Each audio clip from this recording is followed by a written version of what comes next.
has this city followed its ordinances? I don't want to be able to say that it has if we rebuff or turn aside Mr. Calder. As silly and as inane a procedure as it seems to me to be, to take an appeal from a court to this council. All right. Now, I would say this, I received a call at about 4 o'clock from, I, frankly, not knowing what was going on, but had been contacted, I believe, by Mr. Calder, and he asked me, is there a hearing tonight? And I said, I think there is, because I think Mr. Calder has requested and he's followed the city's ordinance. And yes, I believe that there is a hearing tonight. And I said, I would suggest that you probably want to be here if you're going to help this gentleman to say whatever it is that you intend to say. He wanted to know who he had to talk to try to resolve this thing. I tried to give him some direction, and that's kind of the way we left it. He didn't get back to me. I had another meeting at 5:30, and so I did not touch base with him again. Does he still have a time to appeal? He has, I'm assuming it's the usual appeal out of the Justice Court, which would, I'm assuming, this judgment, if you'll notice, indicates that Mr. Calder was advised of his appellate rights. I'm assuming that the justice said that you should appeal to the circuit court, and I'm assuming that would be the statutory period of time, which would be 30 days. I think it pretty much explained where we're at, and I guess then, I'm not sure about this. Okay, we've got a couple questions. Sure.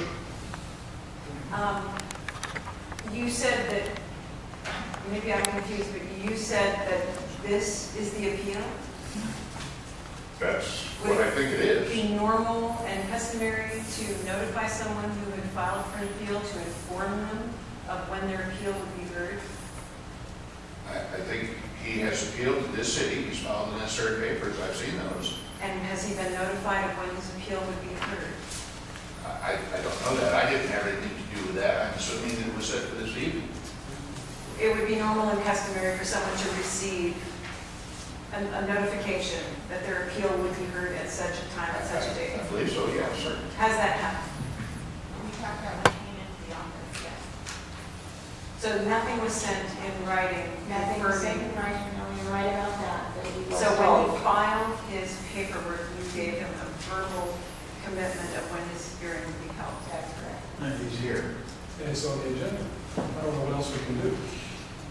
Okay, it's a public document. Right here. I just have one other comment. It's very difficult to listen to something and be open and to really digest it when we're being told it's the worst ordinance, it's an absurd appeal, it's silly, it's inane. This ordinance has been on the books for 24 years. The city has been here for 125 plus. It has served us well because we have not had a slew of appeals. So it hasn't been a problem. And so it's really difficult to sit here and be fair and impartial when we're being told by council that this is absurd, silly, and inane.